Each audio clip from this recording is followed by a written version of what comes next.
Good morning, everyone.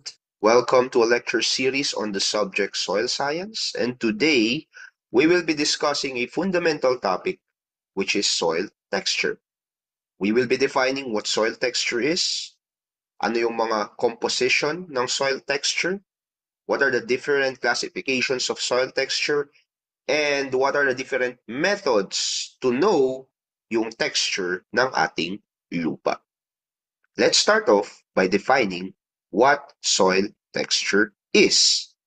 Soil texture refers to the proportion of your soil separates, which are your sand, silt, and clay. For example, let's say kumuha ka ng lupa sa farm mo as a sample, and then dinetermine mo kung gaano karami doon sa lupa na yon ang sand separate, silt separate, and clay separates, then you are now defining the soil texture of your lupa. Okay? Now, soil texture is very important in agriculture. Kasi unang-una, kapag alam natin yung soil texture ng ating lupa, alam natin kung ano yung mga halaman na pwedeng itanim doon at ano yung mga halaman na hindi pwedeng itanim doon. It could also help us plan our irrigation because, as we can see later on, different soil textures hold different soil textures has different water retention capacity. And isa pa, mapapansin din natin na ang may mga soil texture that can retain more nutrients in the soil. And this is very important sa pagtatanim natin. Different soil texture has also different aeration. As we can see, for example, yung mga soils na mataas ang clay content, nagre-retain yan ng water, although the problem is, hindi siya aerated. Ibig sabihin, hindi ganun karami yung pore spaces. Whereas sandy soils naman, very aerated. Malalaki yung pore spaces and mararami. However, the problem is, madaling mag-leach ang tubig and nutrients on that particular kind of soil texture. So, let us now discuss ano ba yung mga soil separates na to? What is a sand, what is a silt, and what is a clay? Ano yung difference ng dalawang yan? Para alam natin on how to classify these soil separates to determine what our soil texture is. Umpisahan natin sa sand. Now, your sand, ang kanyang particle size, remember this, is around 0.05 to 2 millimeters. Ano ang feeling ng sand? Ano yung kanyang tactile feels? No? It feels gritty, magaspang ang sand.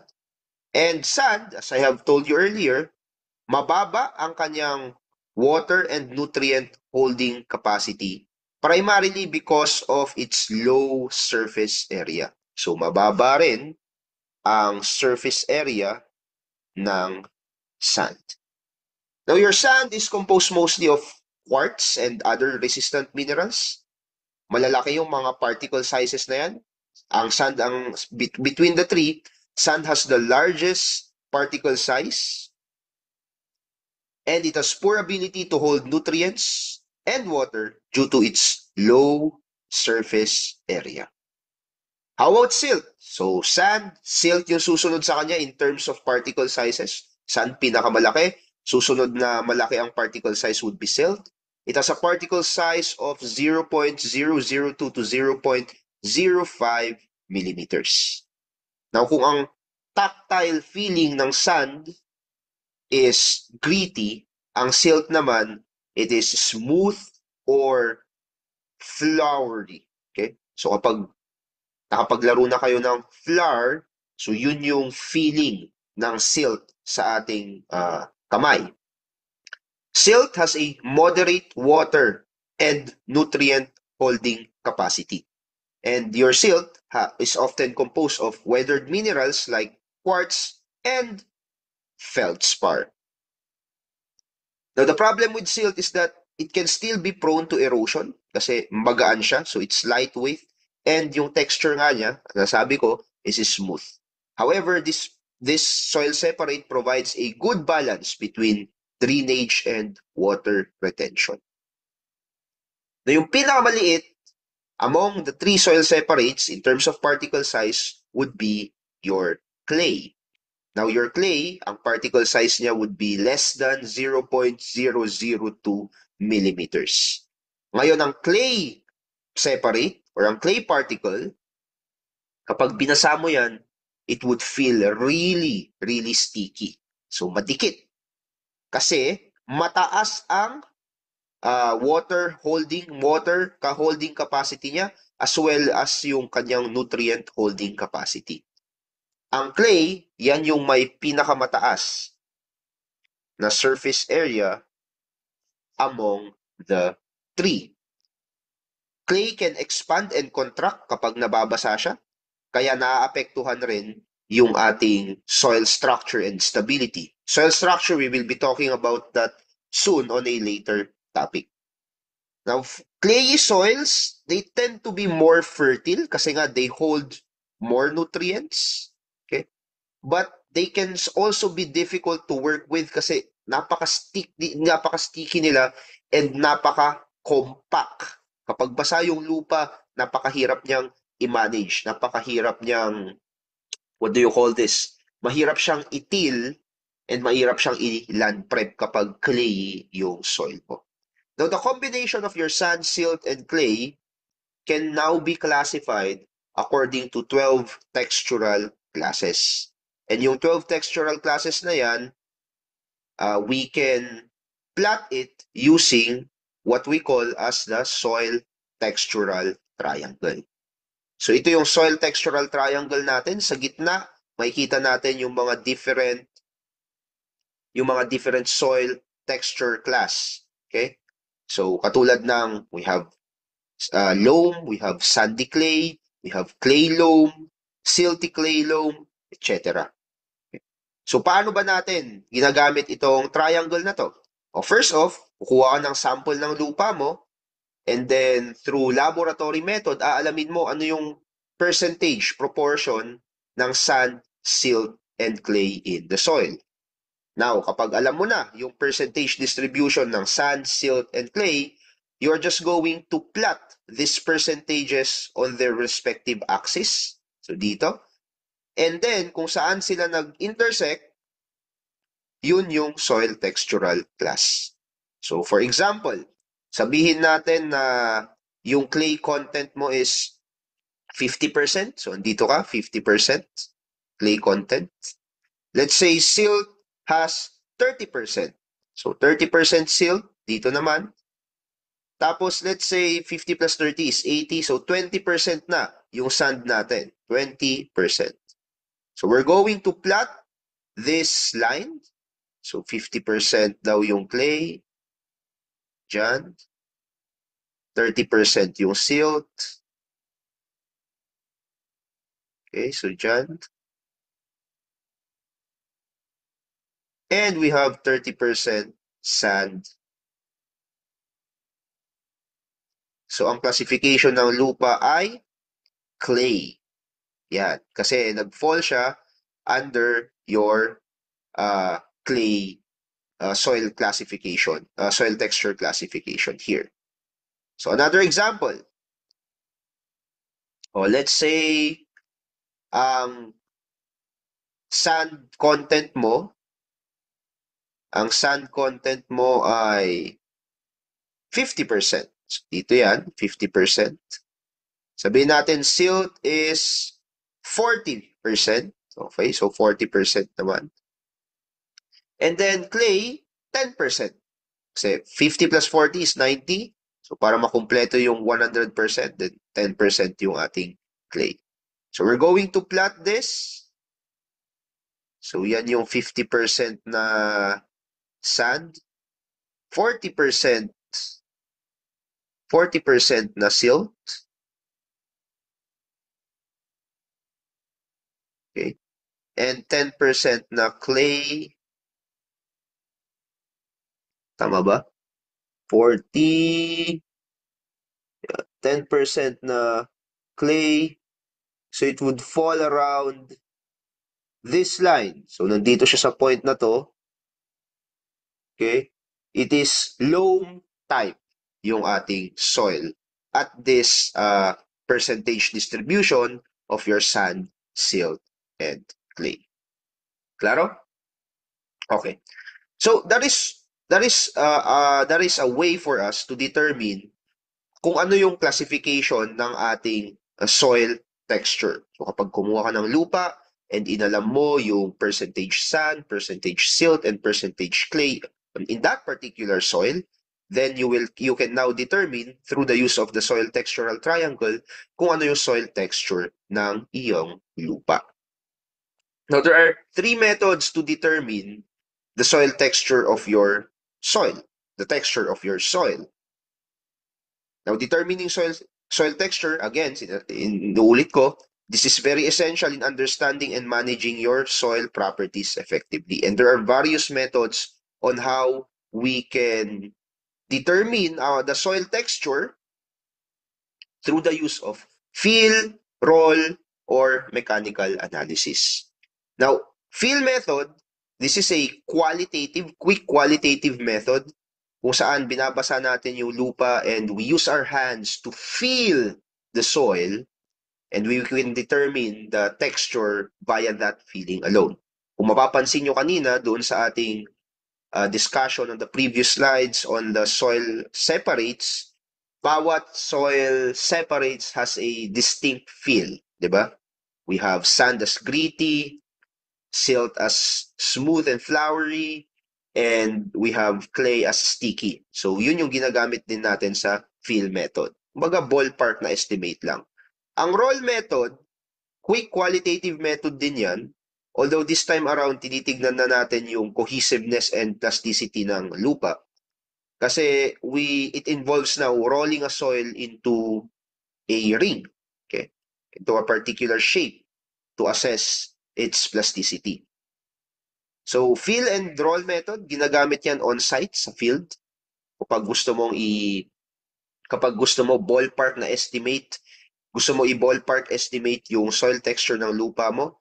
However, this one, mechanical analysis, we use this inside the laboratory. So, this is more precise.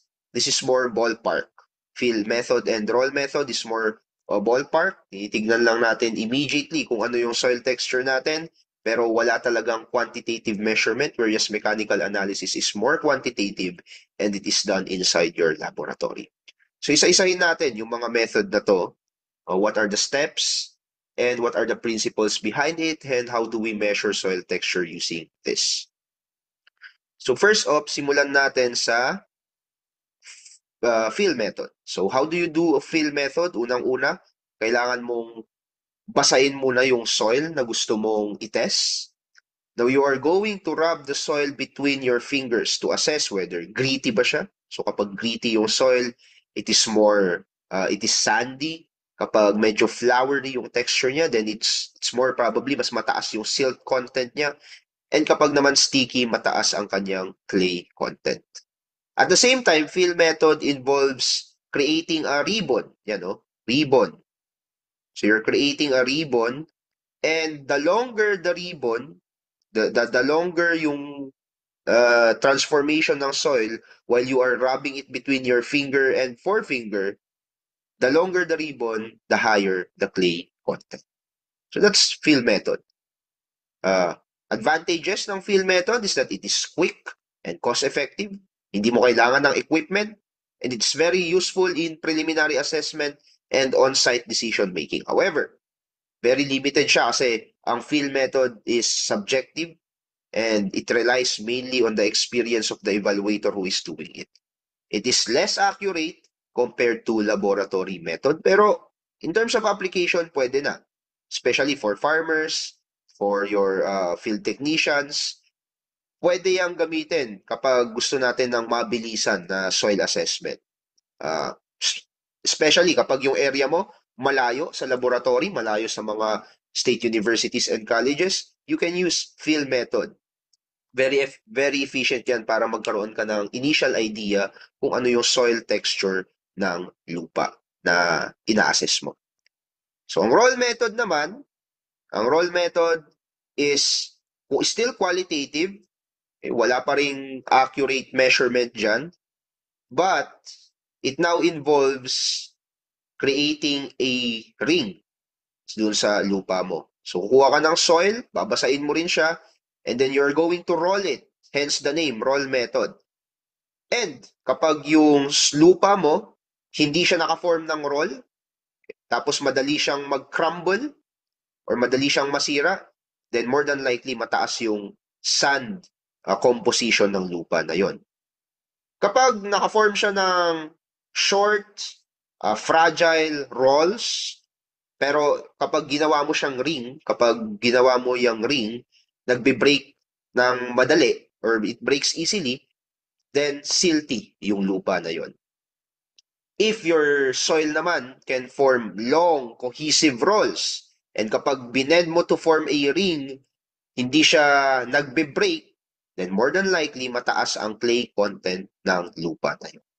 Here's the principle behind roll method. The longer and more flexible yung roll na magagawa mo dun sa lupa mo, the higher the clay content. Now, roll method, this is more precise than your basic fill method. Due to ina-assess mo kasi, kanina yung fill method, yung tactile feel lang eh. Whether it is gritty, smooth, or sticky. Ngayon, dito sa roll method, gumamit ka na ngayon ng plasticity. So you are also measuring yung soil plasticity or how flexible the soil is in terms of creating a ring without being crumbled. But still, roll method is subjective. And again, nakadepende yan dun sa skill ni evaluator na i-assess yung soil texture ng lupa. However, it provides a good balance between ease of use and accuracy, lalo na if hindi available ang laboratory to assess yung actual na soil texture ng ating lupa. Now, we now go to mechanical analysis, and in terms of mechanical analysis, we use two methods here. We use pipette method and hydrometer method. So, ang pipette method and hydrometer method ay nakadepende sa principle ng sedimentation and Stokes' law. We will not be diving deep on those kasi ang goal ko lang dito is ma-explain sa inyo yung principles behind these laboratory techniques. So, ang pipette method, for instance, it involves extracting samples using a pipette from your soil suspension at different times and different depths para makita natin yung particle sizes. So, for example, ito yung pipette natin, this one. Kukuha ka ng sample ng soil solution, so soil na ihinalo sa tubig, dito sa depth na to at a particular time, and then ilalagay mo siya sa isang container, and then ida-dry mo siya, and then i-weigh mo yung soil na nakuha mo doon, you can now determine the percentage proportions of your sand, silt, and clay. So, paano ba ginagawa ang pipette method? Siyempre, unang-una, kailangan mo ng soil sample. So, yung soil sample na yon, you are going to dry it and you are going to weigh it. And then you are going to use a chemical dispersant para ma-disperse ng maayos yung sand, silt, and clay particle ng ating soil sample. And then, that particular soil na na-disperse, ilalagay natin yan sa tubig para makagawa tayo ng soil solution, soil suspension, And then, at different times and different depths, kukunin natin yung sample nung tubig na yon, kukuha tayo ng soil suspension sample at different depths, so sa iba't ibang lalim, and at a different time interval. So the idea here is, kapag kasi hinalo natin yung ating soil dyan sa tubig, more than likely, or it is likely, na yung ating sand, yun yung pinakaunang magsisettle dito sa baba. So let's say for a few seconds, magsisettle na yung sand mo. So yung pipette mo, kukuha ka ngayon ng sample dyan para makuha yung sand sample. And then, siguro, yung silt natin, andito pa siya sa gitna at around, let's say, 4 minutes. So kukuha ka rin ng another sample here. And after a few hours, more than likely, yung sand mo na lang yung natitira dito sa taas, ay yung clay mo na lang ang natitira dito sa taas. So kukuha ka ulit ng sample dyan. And by that method of extracting the water and then later on drying it to determine yung weight na makukuha mo would now indicate your soil texture. So kapag alam mo na yung percentage distribution or proportion ng sand, silt, and clay, you can now use the textural triangle to determine the classification of your soil texture. Yan ang pipette method. So it involves extracting samples from your soil suspension or from your soil solution. Ang hydrometer method naman, gumagamit ka ng hydrometer. Ito yon. Yan, hydrometer. So the hydrometer method measures the density of your soil suspension over time para makita or to determine the proportion of different particle sizes based on their settling rates. Now, the hydrometer method, may mathematical computation yan, which is based in Stokes' law, kung saan the idea here is habang nagbabago yung density nung tubig na may lupa, by getting those measurements, you can now determine the percentage proportion of your sand, silt, and clay. So for example, kapag bagong halo pa lang yung lupa sa tubig, very dense pa yung ating suspension kasi nakahalo pa dyan yung sand, silt, and clay. However, after a few seconds, anong mangyayari dun sa sand mo? Babagsak yan. Siya yung unang magsisettle kasi siya yung pinakamabigat. Pag bumagsak yan, then magiging less dense na yung ating soil suspension. So therefore, lulubog yung hydrometer. Okay, so that's another reading gagawin mo. And after a few minutes, possible na yung silt, soil particles, babagsak na rin. So, mas magiging denser ulit yung ating soil suspension. So, yung hydrometer mo bababa ulit. Then, another reading na naman yan. And based on those readings, gagamit tayo ng mathematical formula to determine yung distribution ng sand, silt, and clay. Now, what you just need to understand here is both the pipette method and hydrometer method, they are done inside the laboratory. And the pipette method makes use of a pipette kung saan nag-e-extract ka dun ng tubig na may lupa and then drying that sample to determine yung percentage proportion ng sand, silt, and clay. Whereas ang hydrometer method naman, gumagamit ka ng hydrometer and ito yon.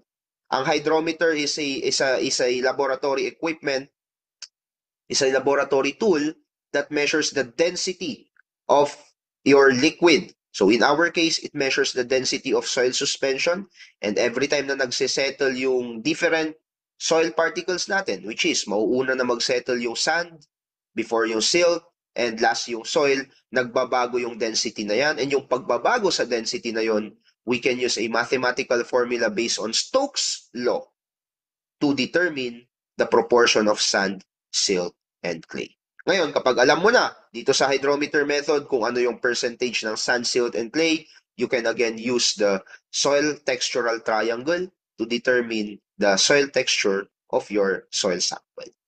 Okay. So that's it for our discussion on soil texture. I hope marami kayong natutunan na pwede nyong magamit sa inyong pag-aaral ng agri, or kapag if you're taking the board exam, di magagamit nyo yung ideas na to, yung mga insights na to review yourself and remind yourselves of this specific topic. Thank you so much. God bless.